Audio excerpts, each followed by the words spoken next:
بسم اللہ الرحمن الرحیم۔ درس قرآن کے پروگرام میں خوش آمدید ناظرین۔ آج کے درس میں ہم سورہ بقرہ کی آیات 275 سے 281 کی تفسیر کریں گے۔ ان آیاتوں میں ایک بڑا اہم مسئلہ ہے سود کی حرمت اور اس کے خلاف اللہ اور اس کے رسول کی طرف سے جنگ کا بیان، اس بارے میں پڑھیں گے۔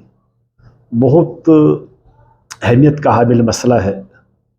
امید ہے ہم توجہ سے اس بیان کو سنیں گے، اور میں کوشش کروں گا کہ 2 حصوں میں اس بیان کو ہم مکمل کر لیں۔ بسم اللہ الرحمن الرحیم۔ الذین یأکلون الربا، وہ لوگ جو ربا کھاتے ہیں، لا یقومون الا کما یقوم الذی یتخبطہ الشیطان، وہ نہیں اٹھیں گے مگر جیسے کہ وہ شخص اٹھتا ہے یتخبطہ الشیطان، جس کو شیطان نے پاگل بنایا ہو، من المس، چھو کر۔ ذالک بانہم قالوا انما البیع مثل الربا، یہ اس لیے کہ انہوں نے کہا کہ بے شک تجارت اور سود میں تو کوئی فرق نہیں، یہ دونوں برابر ہے۔ وَأَحَلَّ اللَّهُ الْبَيْعَ وَحَرَّمَ الرِّبَا، حالانکہ اللہ نے تجارت کو حلال ٹھہرایا ہے اور ربا کو حرام۔ فَمَنْ جَاءَهُ مَوْعِظَةٌ مِّن رَّبِّهِ فَانْتَهَىٰ، پھر جس کو پہنچی نصیحت اپنے رب کی طرف سے اور وہ رکا باز آیا ربا سے، فَلَهُ مَا سَلَف، تو اس کے لیے جو پہلے ہو چکا، وَأَمْرُهُ إِلَى اللَّهِ، اور اس کا معاملہ اللہ کے سپرد ہے، وَمَنْ عَادَ فَأُولَٰئِكَ أَصْحَابُ النَّارِ، اور جو کوئی پھر بھی ربا کا دندہ کرے اس کے بعد تو وہ دوزخی ہے، ہم فیہا خالدون، اور وہ دوزخ میں ہمیشہ ہمیشہ رہیں گے۔ اس لیے ضروری ہے مسلمانوں اس مسئلے کو ہم سمجھیں۔ اس دنیا میں اللہ اور رسول کی طرف سے جنگ کا اعلان، اور اس دنیا میں ابد الآباد دوزخ انجام، تو یہ اہمیت کا حامل مسئلہ ہے۔ ایک طرف سے ہماری دنیا داری ہے، آج کی معیشت ہے جس نے ایک جدت اختیار کی ہے، اور آپس میں مربوط معیشت ہے دنیا کی۔ ہر شخص انفرادی اجتماعی طور پر اس جدید معیشت کے ساتھ جڑا ہے، اور پھر دوسری طرف سے علماء کرام نے جو ربا کی تشریح کی ہے، جس طرح اس کو مشکل بنایا ہے، پیچیدہ بنایا ہے، اب ہر مسلمان ڈر ڈر کر خوف میں مبتلا ہے۔ اور آج 21ویں صدی میں اتنے وسائل کے باوجود مسلمانوں کی معیشت گری پڑی ہے، تو اس لیے ضروری ہے علماء کرام کے لیے بھی اور عام مسلمانوں کے لیے بھی کہ انتہائی غور و فکر کے ساتھ اس مسئلے کو سمجھنے کی کوشش کریں، تاکہ ہماری یہ دنیا بھی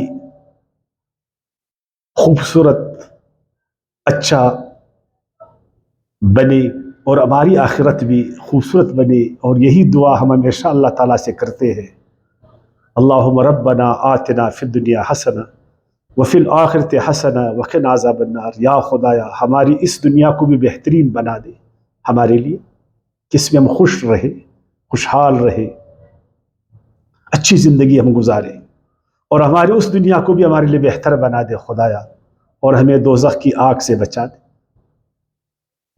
تو اگر ہماری معیشت ٹھیک نہیں رہے گی تو اس دنیا میں ہم بہتر زندگی نہیں گزار سکیں گے، اور اگر ہم اس دنیا کو حرام خوری کی وجہ سے، دھوکہ دہی کی وجہ سے، ربا کی وجہ سے خوبصورت بنائیں گے، پھر ہماری آخرت خراب ہو جائے گی، ہم دوزخ میں جائیں گے۔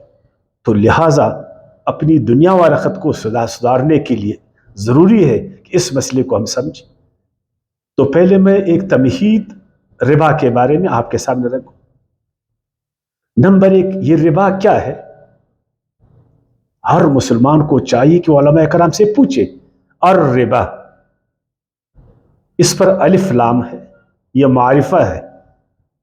جس طرح ہم کہتے ہیں آدمی کو مین، اور جب اس کو ہم معرفہ بناتے ہیں تو اس پر دا مین اس کو کہتے ہیں. بک عام کتاب، دا بک ایک خاص کتاب. ربا عام چیز ہے، الربا ایک خاص چیز. تو کم سے کم علماء کرام سے پوچھنا چاہیے اور علماء کرام کو بھی بتانا چاہیے کہ ربا کیا ہے. کیا اس کا معنی جو عام طور پر سود کیا گیا ہے، سود جو کہ ایک فارسی کا لفظ، کیا یہ معنی واقعی ربا کی معنی، یہ معنی صحیح ہے؟ کاش کہ ہم علماء کرام سے پوچھتے. سود تو کہتے ہیں منافع کو، سود تو کہتے ہیں فارسی میں فائدے کو، سود تو کہتے ہیں نفع کو. اور ہر آدمی نفع کے لیے کام کرتا ہے، ہر آدمی اپنے مفاد کے لیے کام کرتا ہے. جس کام سے بھی وہ منسلک، وہ اسی لیے کرتا ہے کہ اس کو نفع ہو. اگر ربا کے معنی سود ہے اور سود حرام ہے تو کیا پھر ہر نفع وہ حرام ہے یا ایک خاص نفع حرام ہے؟ اس چیز کو ہم جانیں گے. اور یہ کہ ربا جس کو عام طور پر سود کہا جاتا وہ کیوں حرام، یہ کبھی ہم نے علماء سے پوچھا کہ اس کی علت کیا ہے، وجہ کیا ہے، اس میں حکمت کیا ہے، نقصان اس کا کیا ہے جس کی وجہ سے اللہ تعالیٰ نے اس کو اس قدر شدت کے ساتھ حرام ٹھہرایا. جو اس میں انوالو ہے ان کے خلاف اللہ اور رسول کی طرف سے جنگ ہے. کیوں؟ اور یہ کہ پوچھا جائے کہ مسلمان سود سے شدت کے ساتھ نفرت کرتے ہیں، ربا کے ساتھ جس طرح خنزیر کے ساتھ کرتے ہیں، یہ کیوں؟ تو جہاں تک میں نے غور کیا قرآن میں اور بائبل کو بھی اس بارے میں نے پڑھا کہ بائبل میں اس بارے میں کیا لکھا ہے، تو وہاں بھی سود کے بارے میں توریت میں، انجیل میں بہت کچھ لکھا ہوا ہے. اور پھر جو معیشت کی ایک ہسٹری ہے، اقتصادی ایک تاریخ ہے، اس کو بھی ہم نے کچھ دیکھا. اور آج جو معیشت بالکل گمبھیر بن چکی ہے اور آپس میں مربوط ہے، اس کو بھی ہم نے دیکھا. تو قرآن اتنا مشکل نہیں، جس قدر ہمارے علماء نے الربا کو مشکل بنایا، قرآن میں ربا اتنا مشکل نہیں. اس لیے کہ قرآن معیشت کی کتاب نہیں ہے، قرآن مالیات کی کتاب نہیں ہے، قرآن اقتصادیات کی کتاب نہیں. وہ جو ہمارے ہاں کہا جاتا ہے ایک معاشی نظام، اسلامی معاشی نظام، اسلام کا اقتصادی نظام، میں خود اس سے ایگری نہیں کرتا. اسلام اخلاقیات کی کتاب ہے، ایک سائنس کی کتاب نہیں ہے. معیشت تو ایک سائنس ہے، اقتصاد تو ایک سائنس ہے. آج کی جو مالیاتی نظام ہے وہ تو ایک سائنس ہے. قرآن تو سائنس کی کتاب نہیں ہے. قرآن تو آسانی کے ساتھ ہر ایک اپنے ماننے والوں کو بتاتا، چاہے اس نے مالیات کو پڑھا یا نہیں پڑھا، وہ اقتصادیات کو جانتا ہے یا نہیں جانتا، وہ بینکوں کے نظام سے واقف ہے یا نہیں ہے، وہ دنیا کا معیشت کو جانتا ہے یا نہیں جانتا، پر قرآن اس کو آسانی کے ساتھ سمجھاتا ہے کہ مسلمانوں الربا حرام، الربا حرام ہے.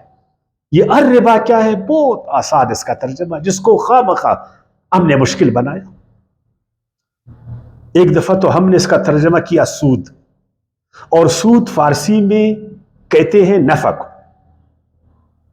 اب جب ہم نے دیکھا کہ نفع یعنی اگر ہم یہ ترجمہ کریں نا کہ سود حرام ہے اور اس کا ترجمہ ہم یہ کریں کہ نفع حرام ہے، تو ہر آدمی نفع کے پیچھے صبح سے لے کر شام تک لگا ہوا. تو وہ ذہنی طور پر، عقلی طور پر وہ مطمئن نہیں ہوگا اس مسئلے سے جب تک الربا کا عربی میں صحیح ترجمہ ہم نے نہیں کیا.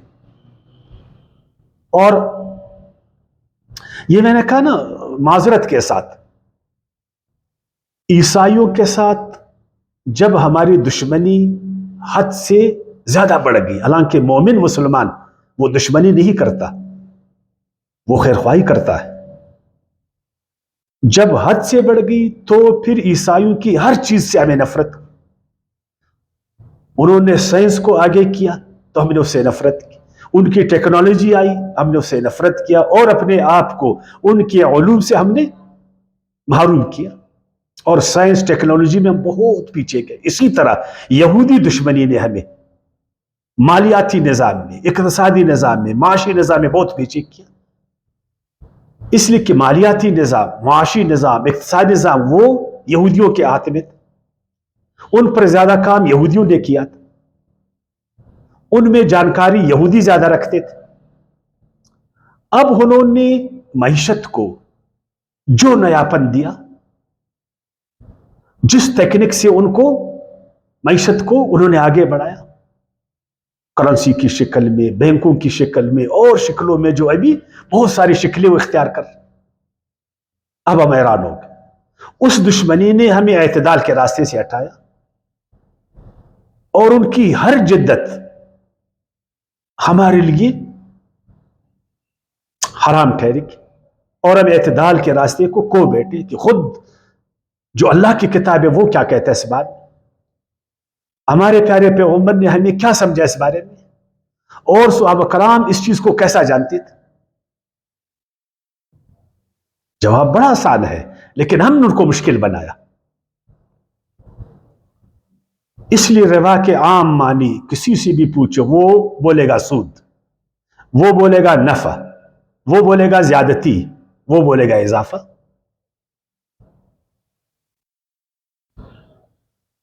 حالانکہ مناسب اور جائز نفع یہ کبھی حرام ٹھہرے گا؟ اگر ایک آدمی ایک مناسب نفع کے لیے کاروبار کر، جائز طریقے سے وہ ایک فائدہ لے رہا ہے، تو آپ مجھے بتائیے اس کو آپ حرام کر سکتے؟ لیکن ہم نے یہی ترجمہ کیا۔ آئے ابھی آپ عربی لغت کی جو کتابیں ان کو آپ پڑھ لیں، ضرور ان کو پڑھ لیں۔ علماء کرام سے گزارش کہ وہ پھر سے اس بغض کو نکال دے، اس دشمنی کو نکال دے، اپنے دین پر فوکس کرے، اپنے ذہن سے تعصب کو ختم کر لے کہ خود ہمارا دین کیا کہتا ہے۔ قرآن عربی مبین کی کتاب ہے، قرآن کوئی مشکل عربی میں نہیں ہے،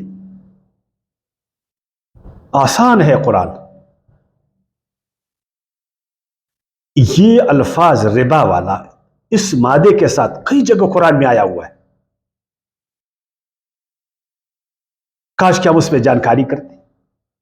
ربا یربو ربا ان، اصل میں کسی چیز کے پھلنے پھولنے کو کہتے، ایک چیز پھل پھول جائے، بڑھ چڑھ جائے، چھا جائے، غالب آ جائے، بلند ہو جائے، اور چیز کو اپنے گرفت میں لے لے۔ انشاءاللہ بھی آسان کر دوں گا آپ کے لیے، ذرا اس چیز کو آپ فوکس کر لیں۔ کسی چیز کا پھلنا پھولنا، بڑھنا چڑھنا، چھا جانا، غالب آ جانا، بلند ہو جانا، اس کو اپنی گرفت میں لے لینا۔ شاید میری بات کو بھی آپ سمجھ رہے ہیں کہ میں کیا کہنے جا رہا ہوں۔ قرآن مجید کی سورہ رات 13ویں سورت کی آیات 17 میں اللہ تعالیٰ نے فرمایا زبدن رابیہ، پانی پر چھایا ہوا پولا جاگ، پانی پر چھایا ہوا پولا جاگ، اس کو عربی میں زبدن رابیہ کہتے، وہ جاگ جو پانی کے اوپر چھایا ہوا ہو اور پانی کو اس نے بالکل چھپایا ہو، اس پر وہ غالب ہے، پانی کو اپنی گرفت میں لیا، پانی نیچے نیچے لیکن جاگ اس کے اوپر اوپر ہے۔ ذرا سوچئے، ادھر سے ربا ہے، ربا کو اگر آپ نے سمجھا، جاگ اوپر اوپر ہے، حالانکہ اس کی کوئی معنی نہیں ہے، لیکن وہ ہے اوپر، پانی کو اس نے چھپایا ہے، پانی پر چھایا ہے، وہ اس کو پانی کو اپنی گرفت میں لیا۔ تو قرآن نے کہا زبدن رابیہ، یہی رابیہ اور ربا ایک ہی مادے سے نکلے، را با اور وہ سے نکلے۔ ربا یربو ربان، چھا جانا، پلنا پھولنا، چھڑنا، غالب آ جانا، اپنی گرفت میں لے لینا۔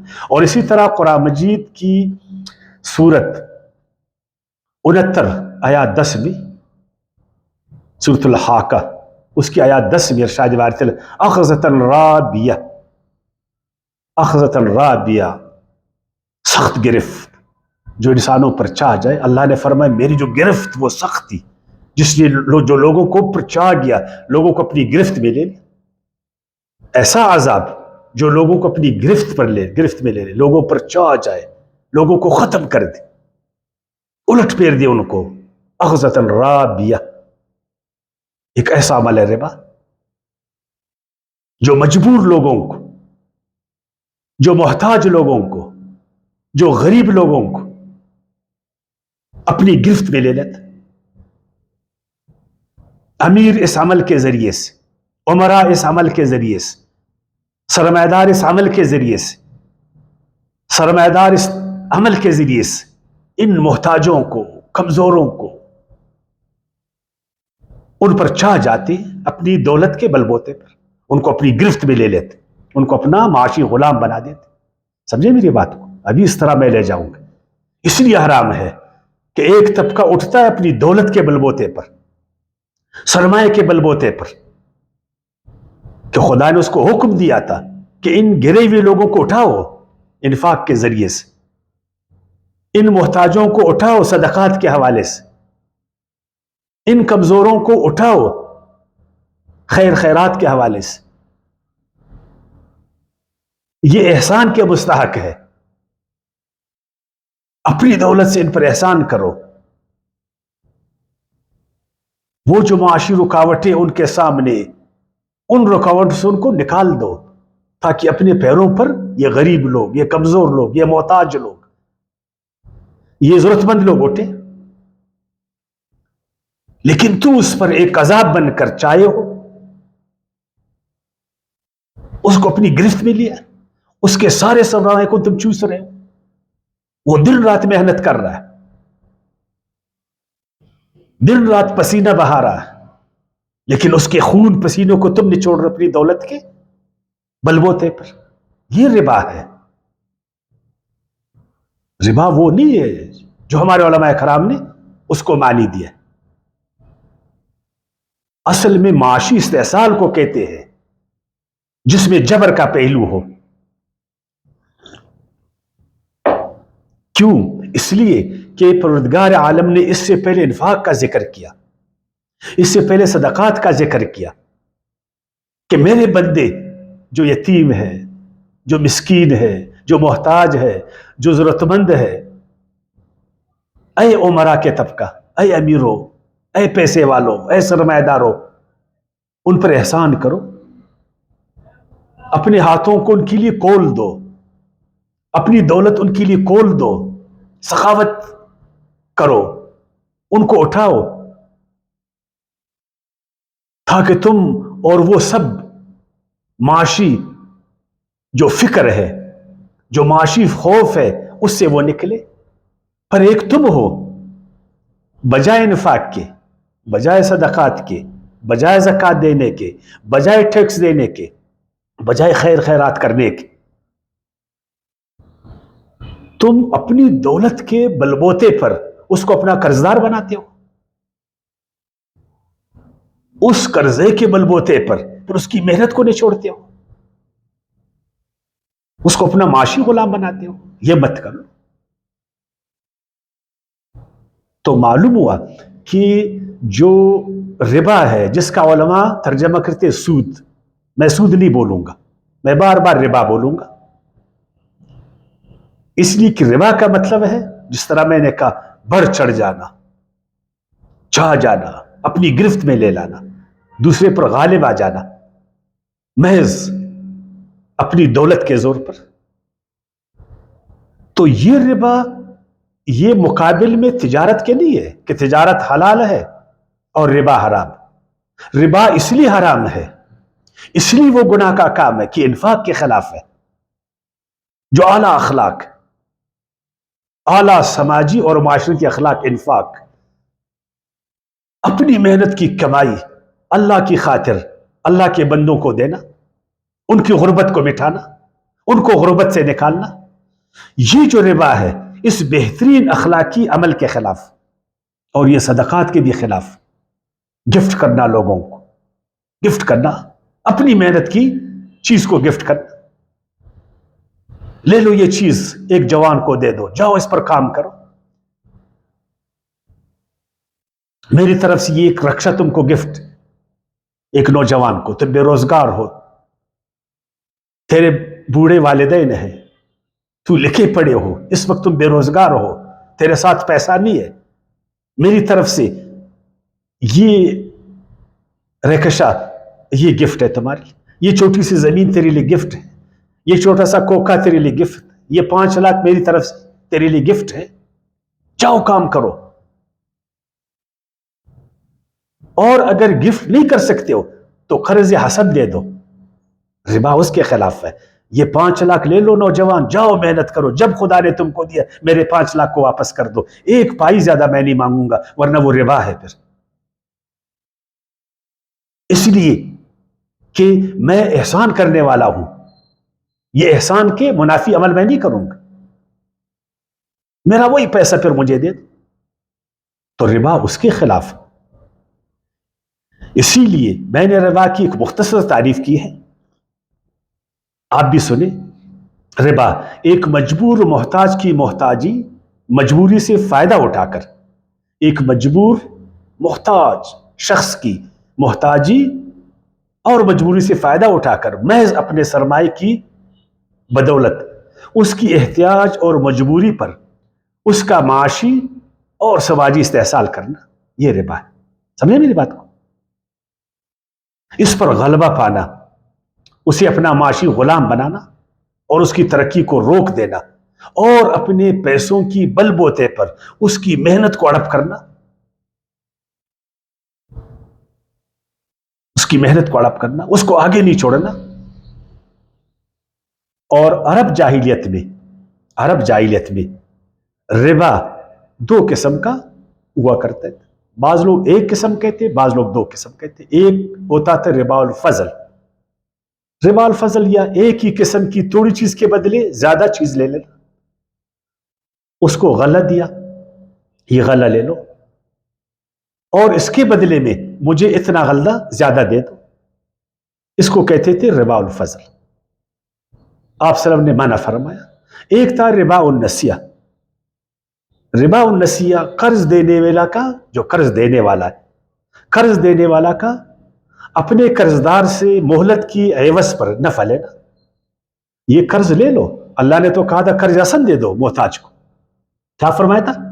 محتاج کو، اگر ایک محتاج تیرے پاس آئے، اگر ایک ضرورت مند تیرے پاس آئے، اگر ایک مجبور تیرے پاس آئے، میرے بچے کو آپریشن ہو رہا ہے، تعلیم کا فیس میں نہیں دے پایا، علاج کے لیے مجھے اتنے پیسے چاہیے،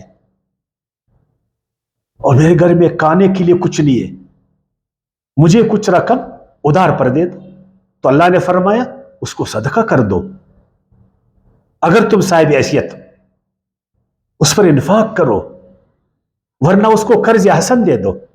لیکن یہ سود خور، جس کو ربا ہم کہتے ہیں نا، ربا خور، یہ لوگ اٹھ کر یہ قرضہ ان کو دیتے تھے کہ لے لو یہ 10,000 روپے 1 مہینے کے لیے، پھر مجھے 1,500 روپے زیادہ دے دو۔ وہ بیچارہ کہاں سے دے گا؟ اور اگر 2 مہینے گزر گئے پھر میں تجھ سے 1,100 لوں گا، اور اگر 60 گزر گیا میں تم سے 2,000 پھر لوں گا، 1 لاکھ پر 1 لاکھ کا اضافہ، وہ بیچارہ کہاں سے دے گا؟ اس کو ربا النسیہ کہتے تھے، جس سے روکا قرآن نے کہ یہ ربا حرام ہے، یہ اللہ اور رسول کے خلاف جنگ ہے، اللہ کے بندوں کا سخت استحصال ہے، اس کو چھوڑ دو۔ اور اس کے بارے میں علماء ایک حدیث بھی لاتے ہیں، اس چیز کو نہ سمجھ کر ہمارے علماء کہتے ہیں کہ ہر طرح کا قرض کسی کو بھی دے دو، اگر اس پر تم نے نفع اٹھایا اگر تم نے اس پر نفع اٹھایا ایک متعین مہلت میں تو یہ تم پر حرام ہے.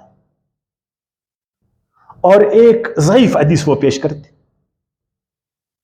کلو قرض جر منفعتن فہو الربا. ہر قرض جو نفع کھینچے جو نفع دے دے وہ ربا ہے, سود. ادھر سے پھر انہوں نے مسلمانوں کو ڈرایا ہر قرض جس کو بھی دے دو, اگر تم نے اس سے نفع لیا تو یہ حرام ہے. مثلا ایک آدمی ایک بکری بیچتا ہے, اس کی قیمت نقد میں 20,000, وہ اس کو ادھار پر بیچتا ایک سال میں 21,000 روپے میں, تو ہمارے علماء پس جاتے. کون آدمی آپ کو اپنی بکری 20,000 کا ایک سال کے لیے دے گا ایسے؟ اگر وہ اب معمولی فائدہ لے گا تو وہ علماء حیران ہوتے.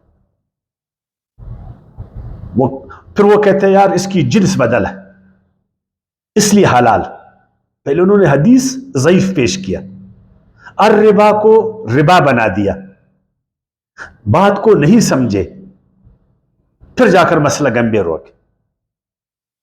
اب اگر یہ چیز حرام ہے کہ میں اپنی بکری پر زیادہ پیسے نہ لے لوں تو میں پھر ادھار پر اس کو بیچوں گا,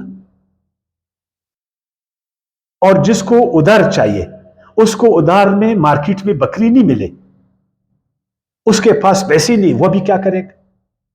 بیچنے والے کا بھی نقصان اور خریدنے والے کا بھی نقصان. اس طرح معیشت سکڑ جاتی.